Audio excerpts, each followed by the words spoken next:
So I guess कैसे आप सब लोग। मेरा नाम है नितिन और आप सभी का स्वागत है नितिन मीना यूट्यूब चैनल में। दोस्तों हमारे मैसेज में एक फीमेल मेडिकल रेप शायद वो बनने वाले, उनका एक मैसेज आया था कि सर एक पूरा बताइए कि जब मेडिकल रेप्स अपना जॉब स्टार्ट करता है उससे ज्वाइनिंग को लेकर क्या क्या बीच में प्रोसेस आती है, मतलब इंटरव्यूज़ और क्या क्या चीज़ें होती है, सैलरी कैसे डिसाइड होती है। तो उन्होंने बहुत रिक्वेस्ट करा था मुझे, मतलब मैसेज इंस्टा पे भी आया था और शायद बहुत सारे लोगों का सेम क्वेश्चन था।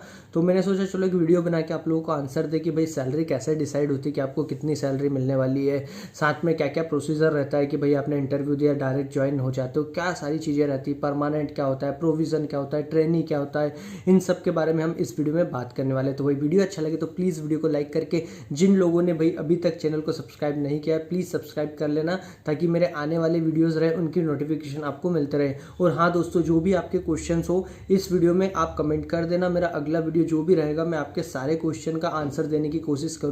हाँ, रिपीटेड क्वेश्चन रहेगा तो वहाँ पे मैं एक ही क्वेश्चन का आंसर करूंगा। तो जो भी आपके डाउट्स हो प्लीज़ इस वीडियो में कमेंट बॉक्स में आप बता दीजिएगा।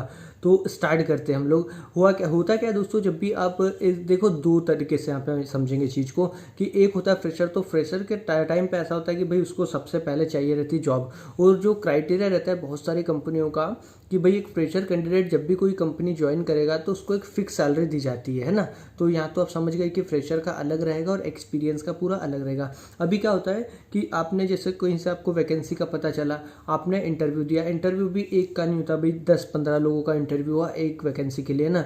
जैसे मतलब इतना तो मिनिमम है, छोटी से छोटी कंपनी, बड़ी कंपनी है तो भाई 50 भी हो सकती है, और फिर हेडक्वार्टर के ऊपर है, बड़ा हेडक्वार्टर है तो वहाँ पे 100 इंटरव्यू तक भी जाते हैं। तो वहाँ पे सिर्फ एक बंदा सेलेक्ट होता है। वो कैसे सेलेक्ट होता है, वो भाई आपकी प्रिपरेशन कैसी है, आपका सेल्स रिकॉर्ड कैसा है, आपके बारे में मार्केट में फीडबैक कैसा है, बहुत सारी चीज़ें काम करती है कि आपका सिलेक्शन उस कंपनी में होना है या नहीं होना है ना।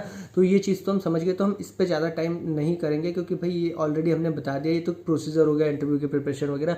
हम बात करेंगे कि इंटरव्यू में अगर आपका सिलेक्शन हो जाता है तो आगे क्या क्या प्रोसीजर रहता है आपको फील्ड में ज्वाइन करना और एक परमानेंट एम्प्लॉय बनने तक। तो क्या रहता है, जैसे आप इंटरव्यू में सेलेक्ट हुए तो सिलेक्शन के बाद आपको उसी टाइम डायरेक्ट नहीं बोला जाता कि भाई आप सेलेक्ट हो गए हो, आपका इंटरव्यू ले लिया है ना। आपको फिर बोलेंगे ठीक है हम आपको बताते हैं। उसके बाद जो इंटरव्यूअर रहता है वो क्या करते हैं, जितने भी 10-12 इंटरव्यू है उसमें आपका रिज्यूम लगा लेंगे।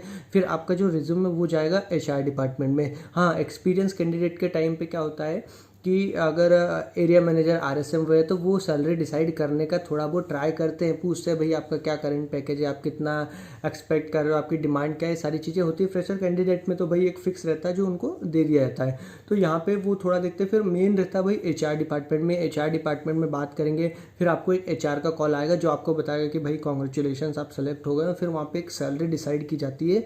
तो वहाँ पे भी भाई बार्गेनिंग होती है। एक्सपीरियंस जो कैंडिडेट रहता है, अगर अच्छा कैंडिडेट है, कंपनी ने देख लिया कि भाई इसको चाहिए मुझे, वो बता रहा है इतना, तो ये कंपनी क्या करता है हमेशा कि उसको थोड़ा कम ही बताएंगे। फिर बार्गेनिंग होता है, वो बहुत टाइम ऐसा होता है कि भाई जो बंदा मांग रहा है उससे थोड़ा बहुत कम और कंपनी जो बोल रही है उससे थोड़ा बहुत ज़्यादा, मतलब बीच में कोई भी एक वो देख लेते हैं। अगर वो लड़का है वो बोल रहा है मुझे 2.5 का चाहिए, कंपनी बोल रही है हम 2.20 दे सकते हैं, और तो कभी जाके ये चीज़ें 2.4 2.3 पे जाके मतलब एंड हो जाती है। इसका मतलब ये कि भाई बार्गेनिंग होती है ना, ऐसा नहीं कि एचआर ने बोल दिया तो फिक्स, ऐसा कुछ भी नहीं रहता। वो तो चाहेंगे भाई आपको कम से कम सैलरी में हायर करे, है ना।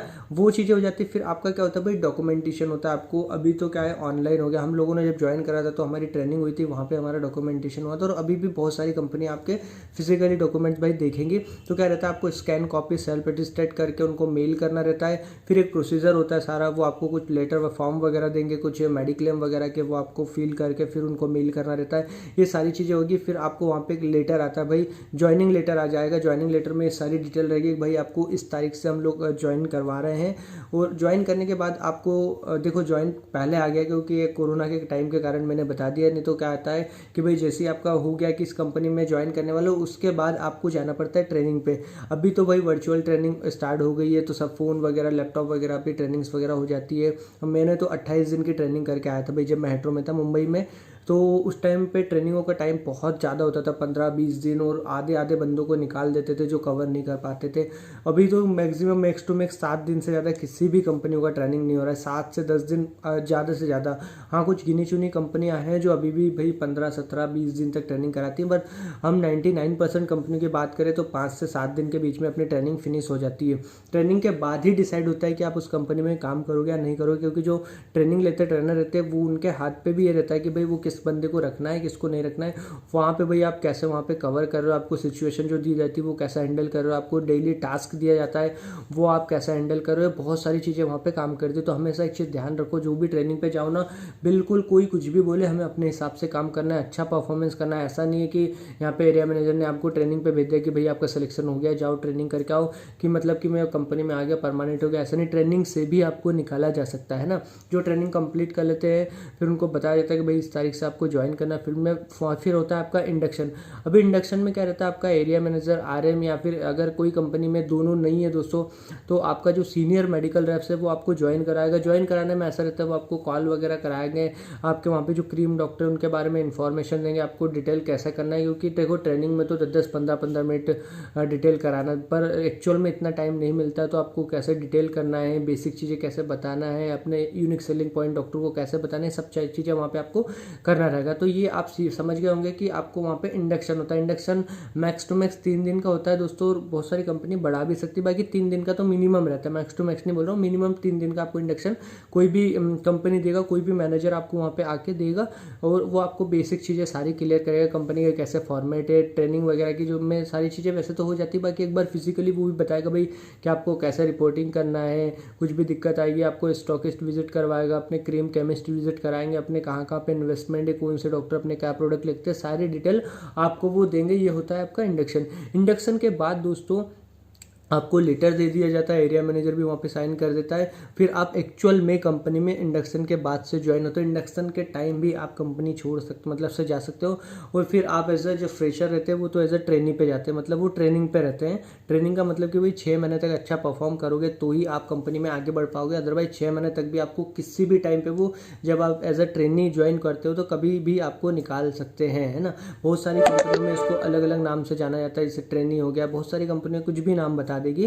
तो मतलब आप ये समझो ट्रेनी होता है। ट्रेनिंग पे मतलब एक बंदा रहता है 6 महीने तक, उसका अच्छा परफॉर्मेंस रहता है तो 2-3 महीने के अंदर इसको प्रोविजन पीरियड पे ले आते हैं। प्रोविजन परमानेंट और ट्रेनिंग के बीच का रहता है, कि मतलब एक स्टेप क्लियर कर लेता है जो बंदा है, वो एक स्टेप क्लियर करके प्रोविजन वाले पीरियड पे आ जाता है।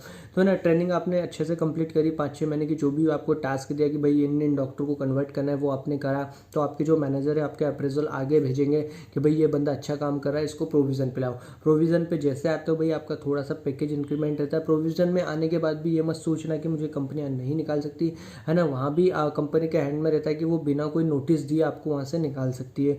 और एक चीज़ तो हमेशा ध्यान रखना भाई, ये फार्मा है, अगर मैनेजर ने चाह लिया कि आपसे काम नहीं लेना है तो वो किसी भी रीज़न से आपको अनएथिकल प्रेशर दे के या कुछ भी रीज़न ले लेगा, है ना, वो आपको निकाल देगा। बाकी मैनेजर कभी भी ऐसा नहीं करेंगे क्योंकि उनको भी तो लड़कों की ज़रूरत है, तो है ना। आप अगर सही हो ना तो सब सही रहेंगे ना। और इसके बाद अगर आपका प्रोविज़न पीरियड भी कंप्लीट होता है तो फिर आप होते हैं वहाँ पे कंपनी में परमानेंट। अभी परमानेंट में बहुत सारे लोग 6-7-8 महीने में अच्छे परफॉर्मेंस के कारण हो जाता है, और कोई लोगों को भाई सालों हो जाते, 2-2 3-3 साल, बाकी वो कंपनी में परमानेंट नहीं हो पाते। तो इसमें 2 चीज़ें काम करती है, एक तो आपका जो आपका अपर लेवल है वो कैसे काम कर रहा है आपके साथ, कंपनी कैसे, और सेकंड होता है कंपनी में। बहुत सारी कंपनी अच्छा बंदा है फिर भी उसको परमानेंट नहीं करती, क्योंकि परमानेंट में बहुत सारी चीज़ें चेंज हो जाती है। एक तो पैकेज इंक्रीमेंट होगा, फिर आपका पीएफ वगैरह वो भी इंक्रीज होगा, सारी चीज़ें होती है दोस्तों। तो इसलिए बहुत सारी कंपनी चाहती है कि भाई बंदे को परमानेंट नहीं करे ना। फिर आपको वहाँ पे लीव वगैरह भी कंपनी को देना पड़ता है, अगर आप लीव लोगे उसका भी पैसा नहीं कटेगा आपको। CL PL सारी चीज़ें जो सभी तरह की लीव होती है, मतलब जो एक परमानेंट एम्प्लॉय रहता है उसको जो फैसिलिटी मिलती है वो आपको भी मिलना स्टार्ट हो जाती है। बहुत सारी कंपनियों में तो परमानेंट जैसे ही होते हैं आपके TADA भी बढ़ जाते हैं, है ना। तो ये सारी चीज़ें होती है। तो आई होप आप सब समझ गए होंगे भाई मेरा बोलने का क्या मतलब था, कि स्टार्ट से लेकर लास्ट तक आप एक परमानेंट बनने, मतलब आपने इंटरव्यू दिया उसके बाद एक परमानेंट एम्प्लॉय बनने के बीच क्या क्या प्रोसेस आती है बेस, मतलब मैंने बहुत आपको ऊपर से रफली बता दिया कि भाई ये होगा। और भी इसके बारे में आपको इन्फॉर्मेशन चाहिए तो मैं एक डिटेल्ड वीडियो भी बनाने की इस पर कोशिश करूँगा। थैंक यू वेरी मच दोस्तों।